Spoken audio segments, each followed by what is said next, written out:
Yes, I'm Mr. Nobody's editor, and I've been with him since the beginning. He's a pretty good boss, even though he likes to claim that he does everything. He does his own work and shooting and editing and all that kind of stuff, but it's not true. I'm the behind the scenes.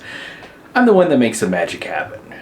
I took someone who is boring in real life and made him moderately tolerable, which is the best I could do. I think I've hit a wall on even my talents, because this latest video that he's done, it needs a lot of work, unfortunately. Now, just like a lot of bad videos or bad days of shooting video, it started out pretty good. Let's go to the footage. Good morning! It's a beautiful day at the Untrained Unprofessional Shooting Range.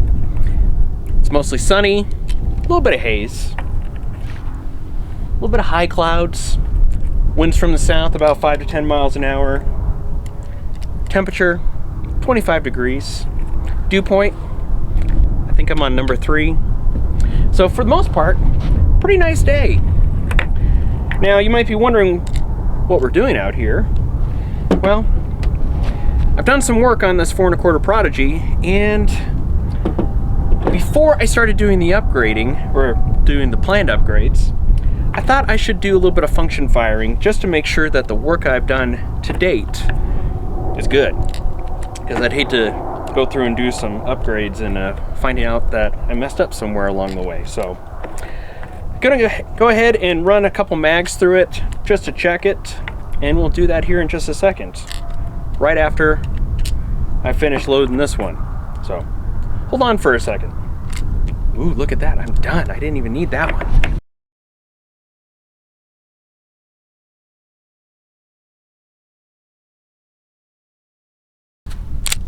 Let's try bag number 1.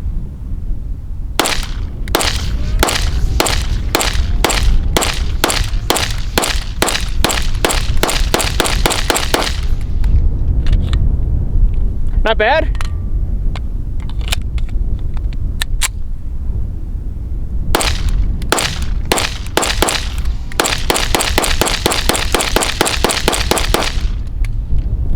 Feels really good. And ejection pattern looks really good too. But that's okay. I'm gonna change my ejector. Not my ejector, my extractor. Let's head back to the bench. Nobody. I just threw that in just to make it seem more interesting, because he is dull, so sue me. Anyway, what you're about to see is Nobody gets back to the bench, and he just immediately starts working on the gun without really explaining really clearly what is going on. And you know, that's kind of hard to work with. So I really can't put text up what he's doing. It's just easier for me to kind of give you an explanation of what he's doing. Well, he's taking an oversized slide stop compared to the factory, and he has to accelerate the wear in to make it function, and it takes a little bit of work. So let's see how it turns out. Well, look at that. We made it back to the bench. So I'm gonna start everything by swapping to the 10A Performance slide stop, just because I like the ergonomics a lot better. I mean, this one, the factory in the gun is not bad at all. It's keeping the sliding frame pretty tight for this one, whereas on my 5-inch it was pretty loose. So we're going to go ahead and swap this out, but I need to go to my friend Mr. Flitz, and we're going to be working this in, and going to need some oil as well.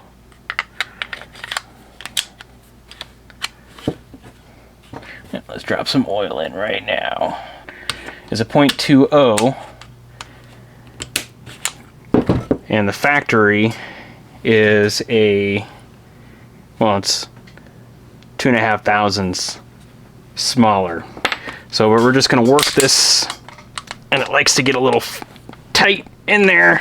You can, if you have this mounted really super tight and everything. If it's loose, you could shear this off, but use the corner of your bench to work it.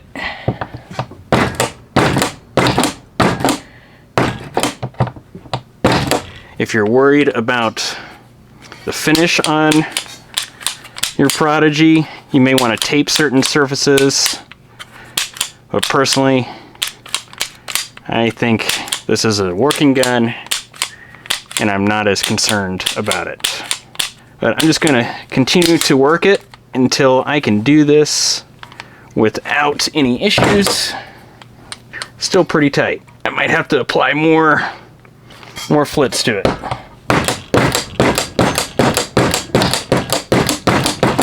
Alright.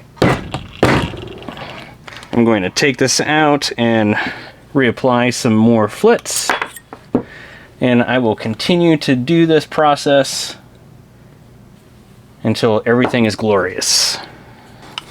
And the other thing to keep in mind is after a bit you might have to clean out the flits and then try racking it, because the flits is shaving off little bits of materials and that can bind in between the tight surfaces. So to know if you're there, you're going to have to clean and start over. And I think I need to clean it out. And it is messy.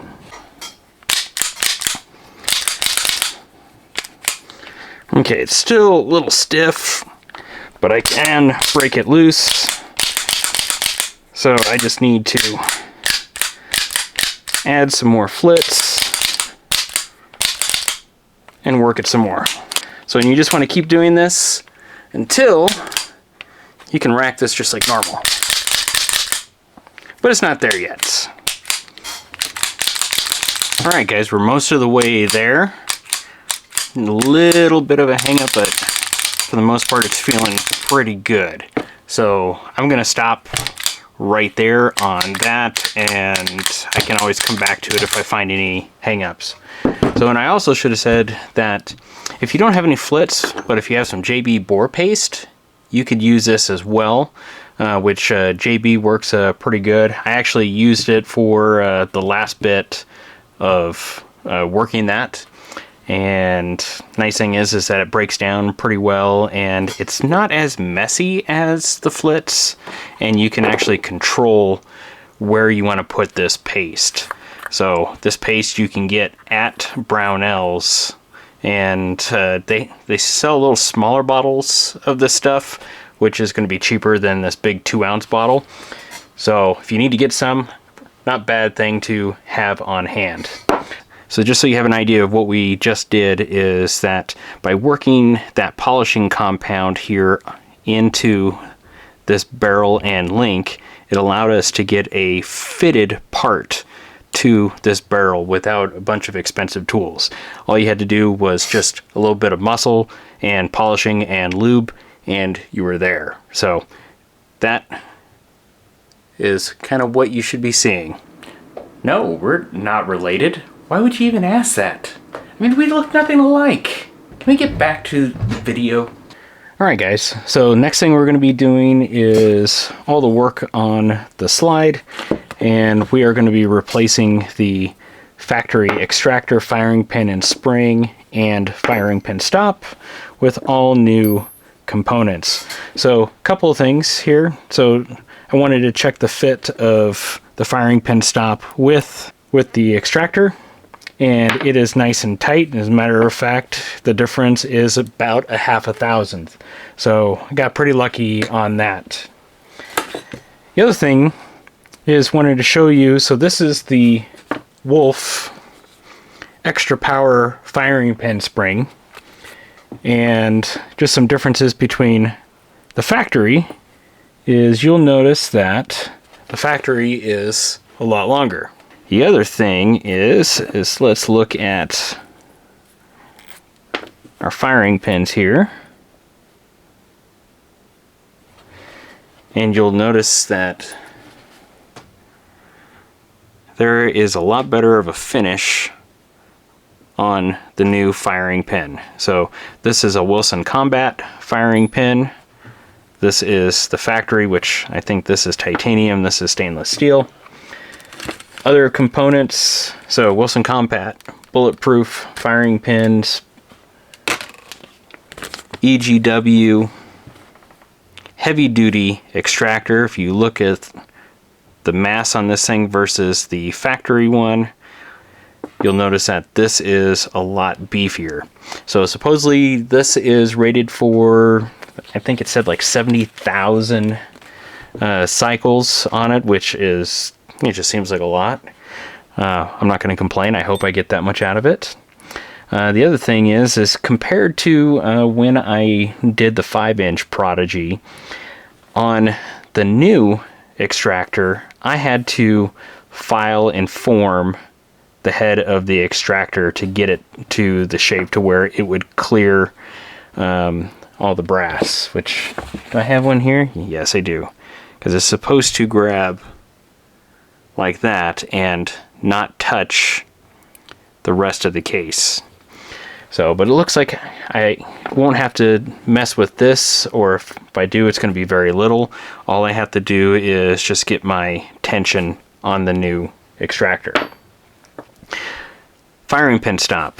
Well, if you notice the factory, one of these things is not like the other, so I'm going to have to fit this bulletproof firing pin stop to where it is the same shape and fits into the slide just like the old one. So I'm going to have to get out the old file and work on that. So that's what we're going to do next.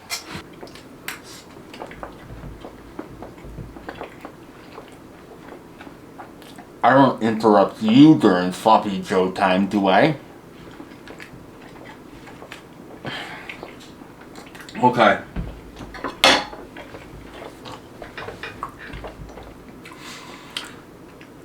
So, the next part, you're going to see a downhill progression of what nobody was doing, and things, just weren't working out the way that he was hoping. And you could already tell, that things, he just wasn't having, a really good day. He wasn't his normal chipper self, it was pretty obvious. And I don't know why, sometimes we just have off days.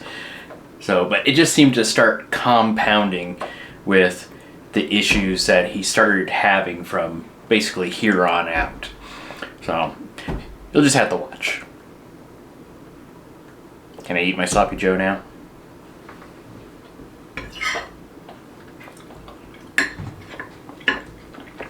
Carrots. Alright guys, so I have my new firing pin stop in the vise, and I'm just basically going to file it down and continuously check it against the slide and stop when I get to the end. So you want to just make sure you're taking it all off evenly and just go slow. Okay, so just a little hack for you guys. What I did is I'm using my old slide stop as kind of a benchmark to know how close I am getting. And also, I'm using this natural little step as something to rest here on the vise. So that way, I'm not trying to fight, trying to keep this super level. I'm letting the part do all the work for me. So, nice little fun little hack. Back to filing. And check often.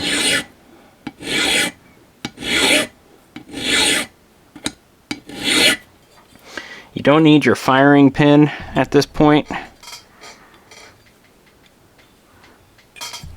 That should be about flush, but it's not quite there yet. And it just, yeah, some more to go. Check, make sure I'm keeping it level.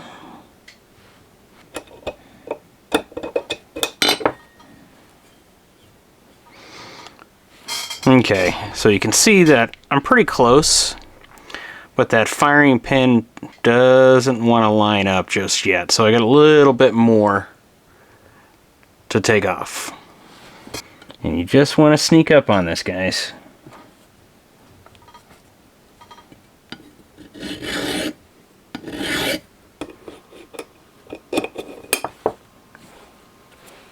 And with that satisfying click, we're there.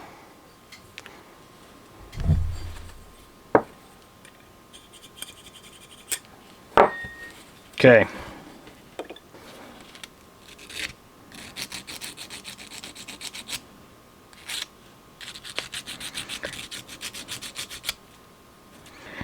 Just clean up my sharp edges.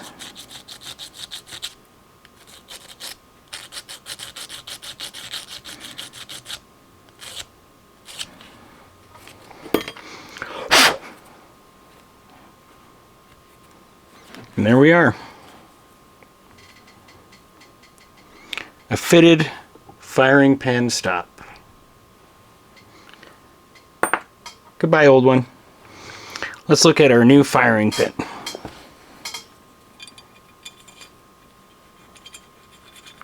Feels good.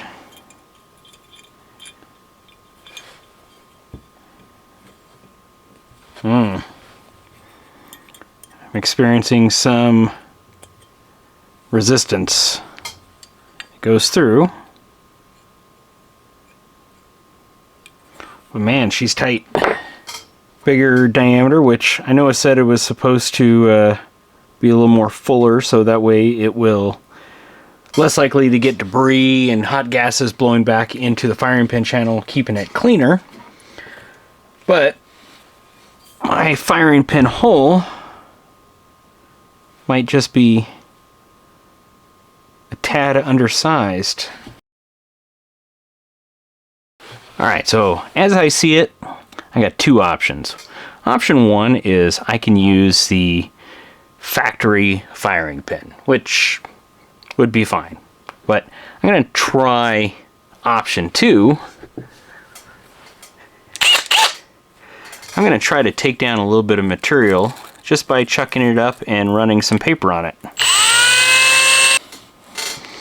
Let's try her.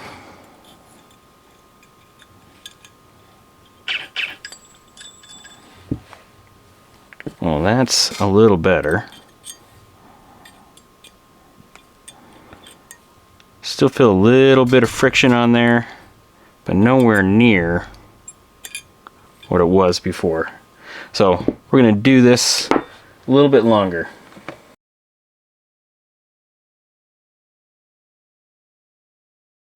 Alright guys, I got it figured out, and what was going on is on the inside of the firing pin channel where the firing pin hole was, there was a slight little sharp metal burr that was catching onto the firing pin, and wasn't that big of a deal for the factory firing pin because it's a smaller diameter, but since the new firing pin is a larger diameter, it's up at the upper end of the tolerances for the firing pin hole, it was causing, or it was catching on that sharp little burr.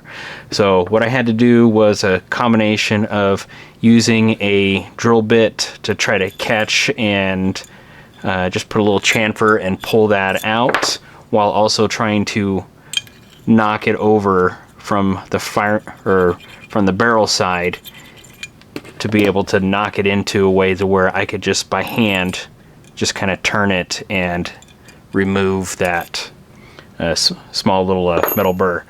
So took a little bit of figuring out, but nothing we can't overcome, right? So let's work on the extractor.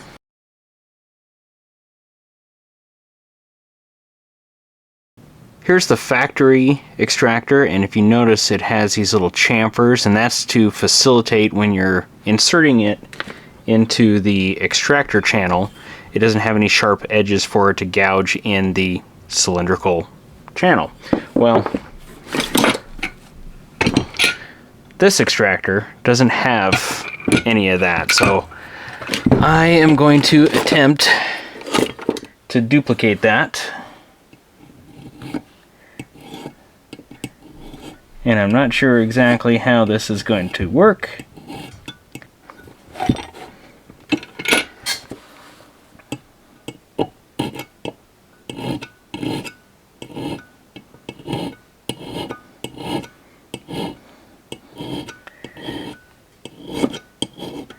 Are you as nervous about this as I am?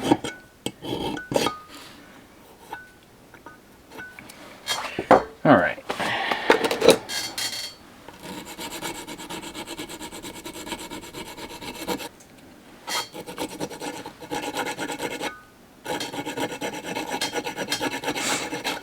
Taking off all my sharp corners. And just think for a second there, I thought I wasn't going to have to do anything. Okay, so not the most beautiful work in the world, but let's see how it goes. Oh, she's tight. And then it stops right there, which is shy. So I'll save you an hour and a half of pain and suffering. Well, not pain and suffering for you, but watching the pain and suffering on nobody's face when he realizes that he believes he got the wrong part. So he decided, it's like, okay, I'm gonna look at the EGW website and see what is going on. And it mentions this.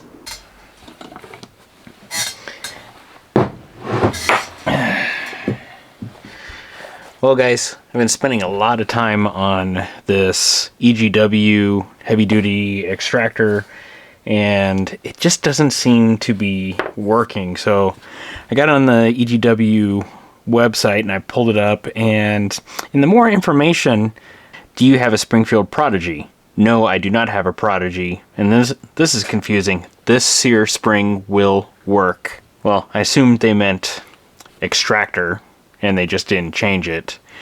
But apparently the heavy duties don't work on the Prodigy. So luckily I do have an Ed Brown that I'll use. It does work, it pops right in, so that's the game plan, which is kind of too bad because I kind of like the idea of the beefed up Extractor. And I even made a little safe side file so I can get in and put a nice little chamfer right here where the case rim will go up and over. Oh well, those are the setbacks. Well, let's start putting this back together.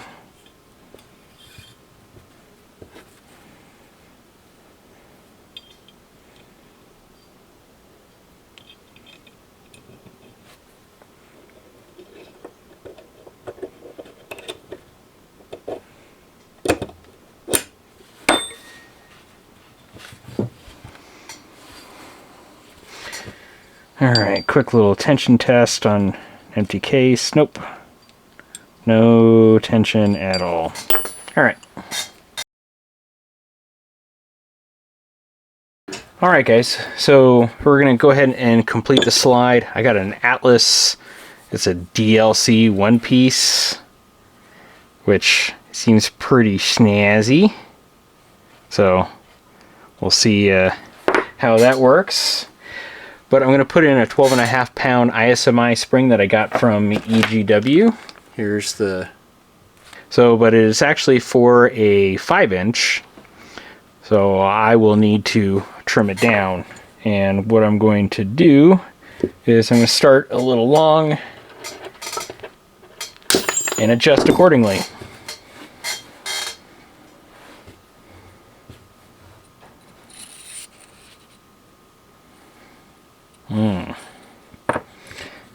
Actually, let's see if I can...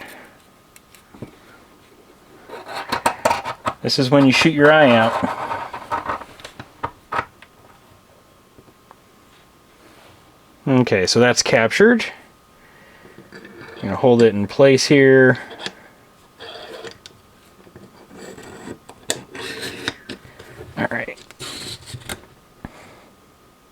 Ooh.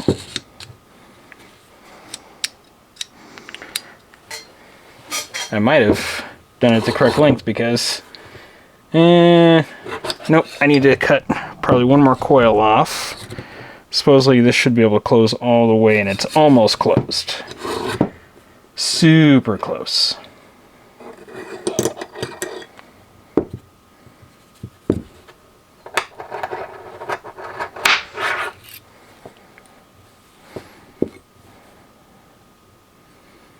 Let's do one more coil.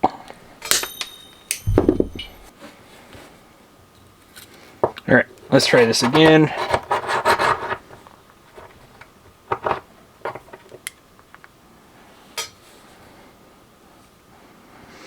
Alright.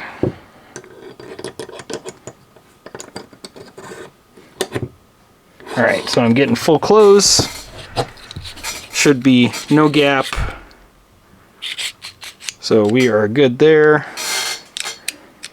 Let's try fitting this on the slide.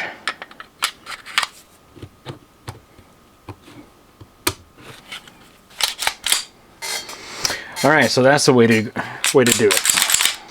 Alright, so just to go over what you got to do. Compress, capture, make sure your barrel and link are in position.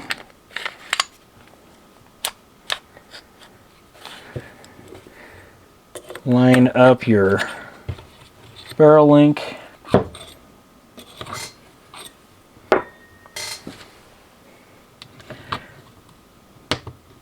Get it started. Take it to the notch. Push it in. Alright. Well, that'll take a little bit of getting used to. Okay.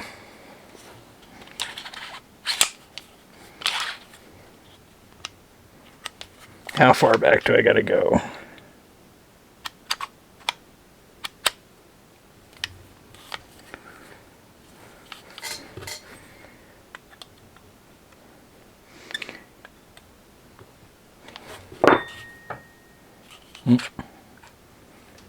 Like that.